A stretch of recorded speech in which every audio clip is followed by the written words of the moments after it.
Welcome to the Jonathan Kinloch Show. With 18 ballot proposals on the November ballot in the city of Detroit alone, a lot of folks are confused around the state on how they should decide on many of these initiatives. Today on the Jonathan Kinloch Show, we have Mickey Blashfield of The People Should Decide. The People That Should Decide is the group that actually gathered over 500,000 signatures to allow for you, the citizens of the state of Michigan, to decide on whether or not a second international bridge crossing should be constructed, but also any future crossings as well. So we'll be right back on the other side of this break with Mickey Blashfield.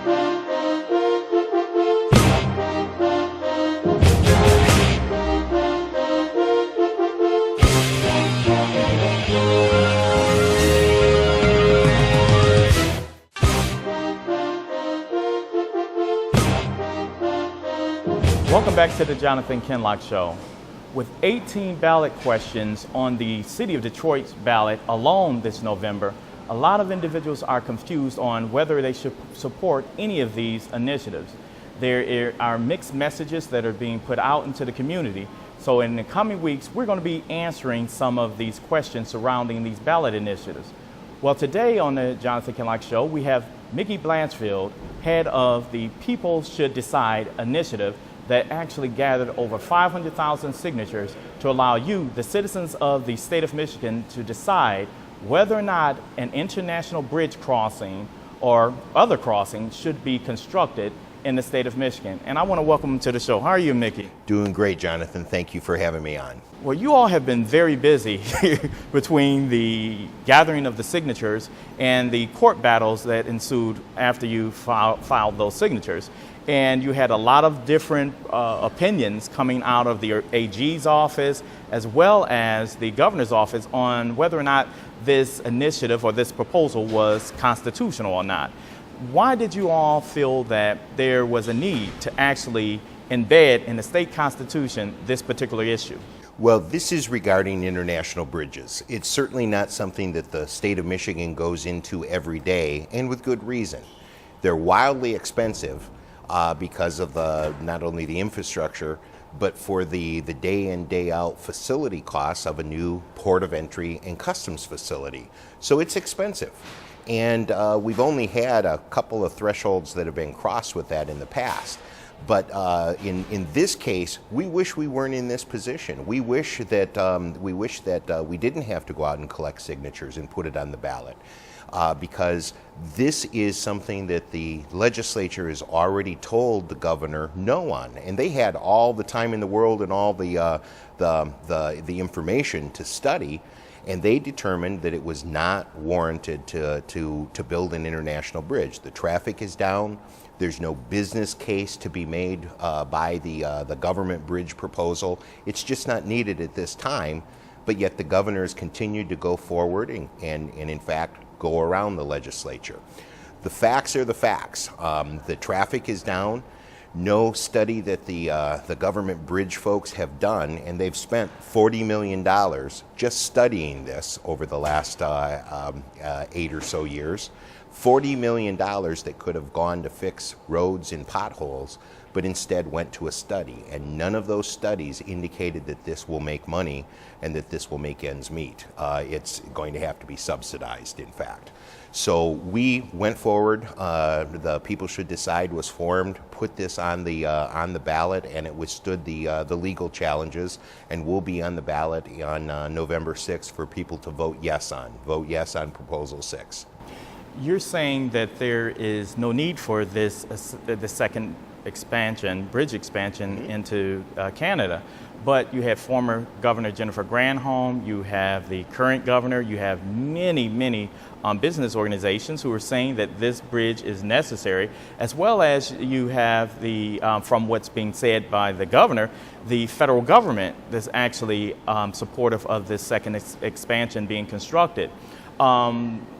With all that being said, the governor has identified a way to build this bridge, and according to the governor, it would build this bridge. It would be in compliance with appropriate laws. So why would you disagree with the established facts or information that's being presented by the governor. I mean, what would you say would actually prevent the governor from executing this agreement with the Canadian government? Well, that's a mouthful, and that's exactly what we're dealing with. First of all, politicians will always make decisions different than business will because it's other people's money. In this case, it's the taxpayers' money in Michigan. But they're saying that this won't cost taxpayers a dime. This is what I've been in meetings in Southwest Detroit, and folks out of the governor's office and state transportation department is saying that this will not cost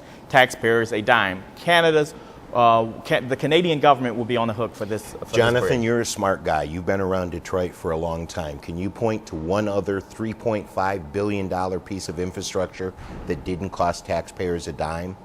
I can name several that were promised but didn't come through in that way. I have to agree with you on that one. Let's look at this. First of all, why are we putting it in the Constitution? Number one, there's great precedent for that.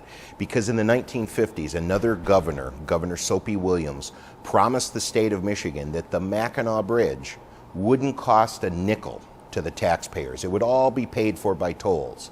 And it was only 2 years later that the state was subsidizing the operational expenses and paying off the debt of the Mackinac Bridge. And in fact, we've been paying millions and millions ever since. Now, that was a free bridge that was promised and never came to pass. Secondly, the reason we're putting this in the Constitution is because, and taking it to a vote of the people, is because when the Ambassador Bridge was constructed in the 1920s, there was a referendum here in Detroit in 1927 that allowed the people to vote up or down. If you can believe this, there was a conflict between City Council and the mayor in 1927, and that's why it went to a referendum, and it passed overwhelmingly. And that didn't cost the taxpayers a dime because it was all private investment. It was the use of the land use and the zoning and that sort of thing to allow an international bridge, and that passed overwhelmingly. We have great faith in the people that they can make that determination, because an international border is not something that we do day in, day out. It's a monumental decision. So is this just reserved for international crossings? That's exactly it. It won't affect anything else other than international crossings for motor vehicles that are expecting the government participation in it. Well, let me ask you, you have 18 proposals on the ballot that's in the city of Detroit. Okay. And many of these proposals are actually being pushed by folks who have a direct benefit from the passage of these initiatives. Is it self-serving that the bridge company saw that the governor would not, that both governors would not back down from this international bridge crossing, so you decided to gather these signatures? Who else would benefit from this actually being embedded in the Constitution? Well, first of all, the taxpayers are the ones who will benefit. And the answer is this. If we were doing this as a self-serving measure, we would make this a vote up or down on the bridge. And that's not what it is. This is a vote on whether or not the people should decide, or a politician who's going to be term limited and out of office when the bills come due. And that's the difference with this. We have great faith in the people, and the people responded. Over 600,000 folks signed petitions, put this on the ballot, and it withstood the legal challenges with that. So we're going forward to allow the people a voice, as opposed to having it crammed down their throats and get stuck with the bill. Well, we're going to continue our discussion on the other side of the break. Jonathan Kinloch, Mickey Blashfield. On the other side of the break, we'll continue our discussion about the international bridge crossing and whether or not it should be part of the Michigan prohibition, or at least not a prohibition. What would you call it? The people, whether people should have their say on the international bridge crossing.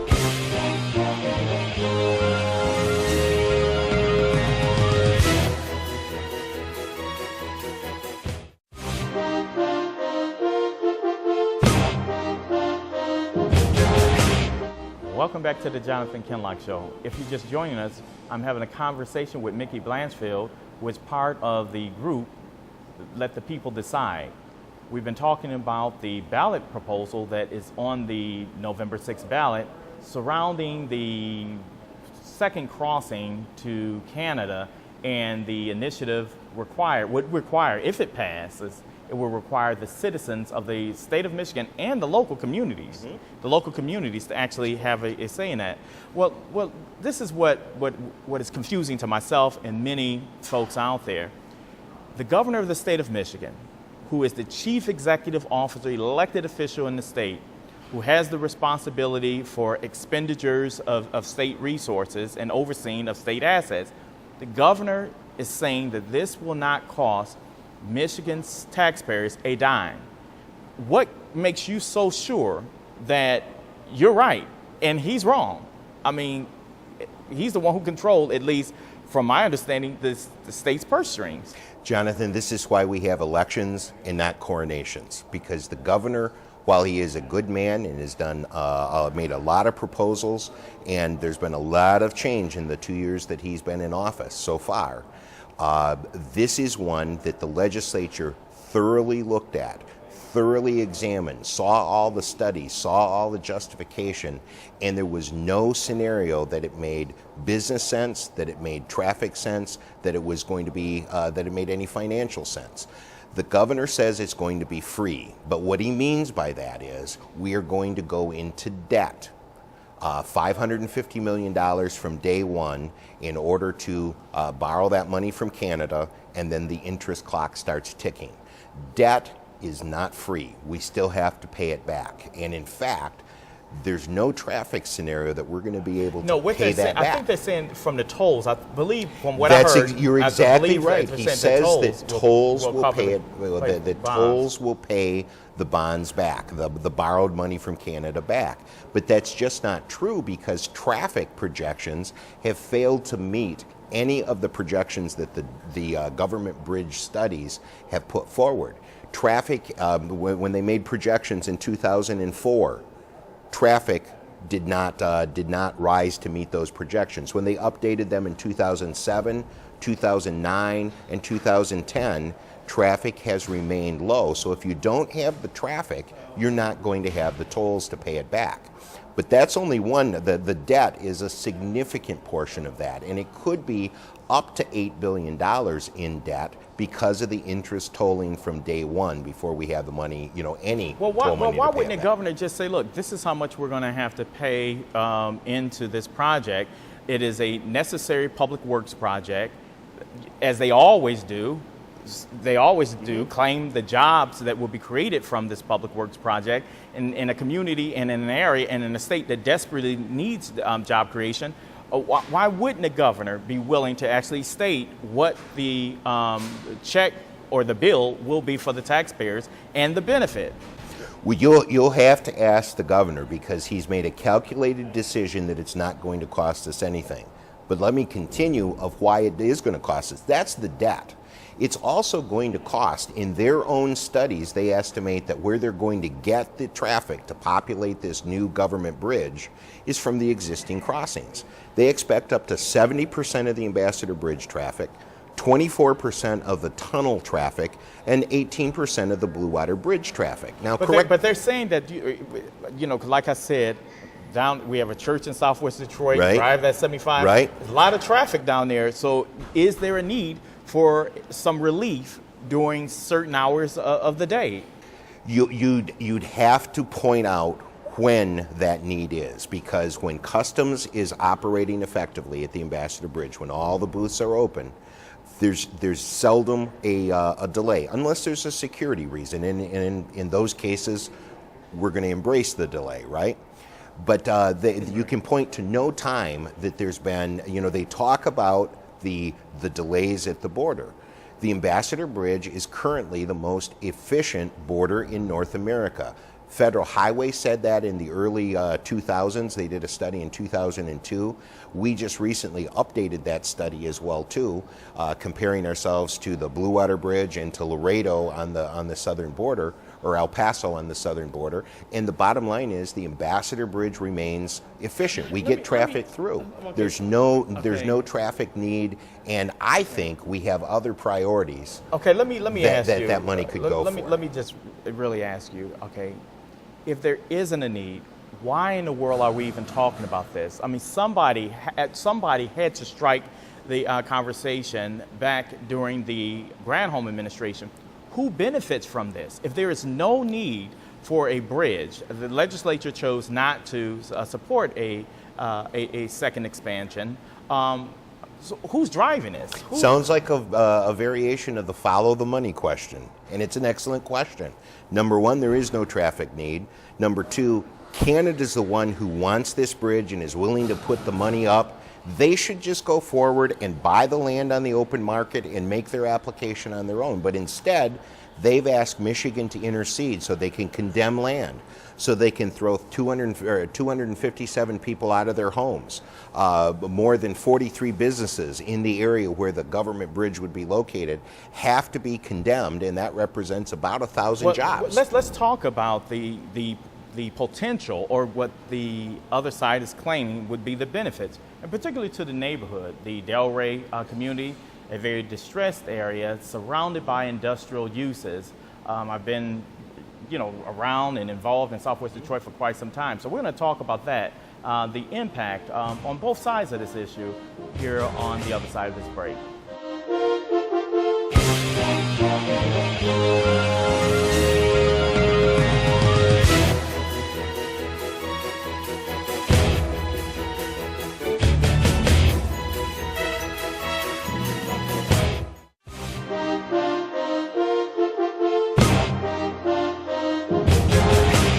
Welcome back to the Jonathan Kinloch Show. Mickey, on the other side of the break, we were talking about the economic impact. Now, the governor is saying that this would be a desperately needed spark for this community. And particularly, there are some residents in the Delray community who are just saying, please, please buy my house. So with the state coming in and purchasing all of the property that would be affected by the bridge, why would that not benefit a community that's surrounded by intense industrial use? Well, number one, they're not buying out the whole community. They're buying out the area for their bridge, where it lands in the plaza and the connections to the freeways. The Delray community, sure, because I represented that area on the school board, is a very small community. I mean, so you're going to take some and you're going to construct a major, an enormous bridge into this community, and so which parts of Delray will actually still exist? They have it laid out, and you'd have to ask the government people of their plan, because it's been a huge area. It's impacted Southwest High School. It's impacted the businesses that remain. But they drop it in a fairly contaminated underground area with the salt mines and deep injection wells that have been down there for years, the Superfund sites and whatnot. That's right where they drop it in. And they impact, like I said, 257 homes. That is far from the rest of the Delray area. They'll still be residential. It'll still be a very big mix. You're adding more truck traffic into the area. More than just more truck traffic, you are diverting truck traffic that is grown up over time, over the last 80 years at the Ambassador Bridge corridor. You're diverting that to a residential area. It's an industrial area as well too, but you're diverting that new truck traffic that isn't there today, and that has tremendous economic and environmental impacts. They believe that they can pay for that. The whole point is that would not be necessary. I think we need to do something with Delray. I think we need to give the good folks at Delray the attention and the opportunity for economic redevelopment, but we shouldn't ask them to lay themselves on the altar and sacrifice themselves for a project that's not needed based on the traffic, based on the finance, and based on the time sensitivity. It's just not needed now. I remember when I was on the school board, because this issue has been going on for quite some time, the state of Michigan Department of Transportation had public hearings down in Southwest Detroit, and early on it was a lot of confusion. Yes. And some residents wanted the state to come in, buy my property. Others were like, no, we don't want this bridge here. And so has there been any resolution? Is there a clear consensus, as far as you know, in this community regarding this bridge? Those that have their homes bought out probably believe that that's the best opportunity for them to be able to move along. For those that remain, now they're saddled with yet another, transportation project that's plopped down in the middle of their community. But the bottom line is, the only thing that's been resolved, like you said, those meetings that you were a part of, the Department of Transportation went in and started discussions and asked what the people were looking for.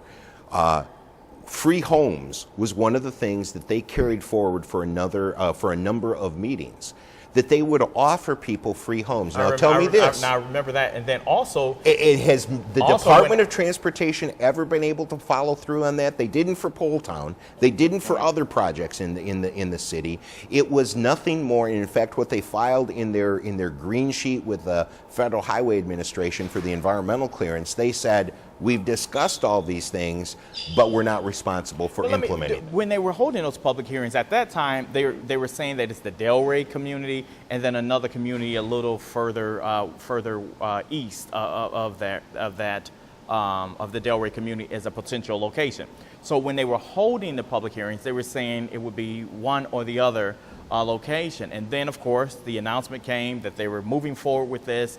The legislature voted against it, and the governor somehow concocted this plan to allow for him to do this. Just another quick point.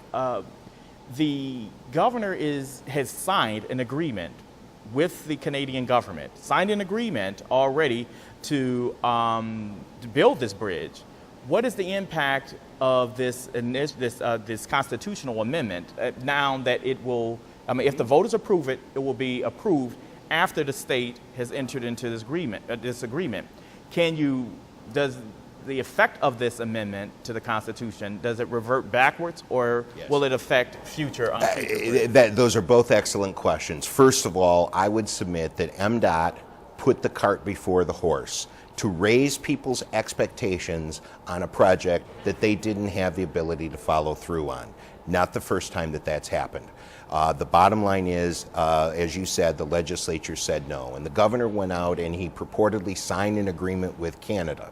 Now tell me this, from government class in high school, you know that a state can't broker an agreement with a foreign nation.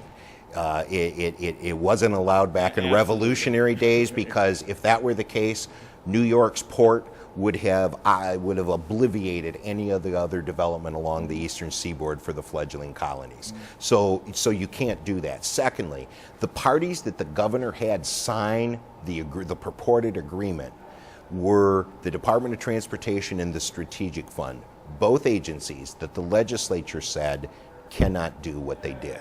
So you can argue the validity of the, let me ask you this: are they officers of the state? And in as much it's one office. I'm saying the governor's office. The governor's office, and the governor entered into this agreement. Is there still some sense of liability? And since the governor is the governor, and there is an intent or a belief from the Canadian perspective that this governor, elected official, officer of the state, has the ability to enter into his agreement. Can this wound up with some additional court challenges? Well, the point is, if this referendum passes and people vote yes, as we expect with Proposal 6, and they have a choice on the bridge, the governor has to make his case to the people for the bridge, both statewide and within the locale where it's going to be housed. The government of Canada, they'd love to be able to make an agreement with somebody who can accomplish this. But the bottom line is, the question is the people, and if the people vote, they'll have the final say on this, not a bureaucrat who makes promises. Well, Mickey, I want to thank you for coming in on the show and bringing some clarity to this issue, and we'll try to see if we can get somebody on from the governor's staff as well. So we'll be in touch. We're going to continue this discussion.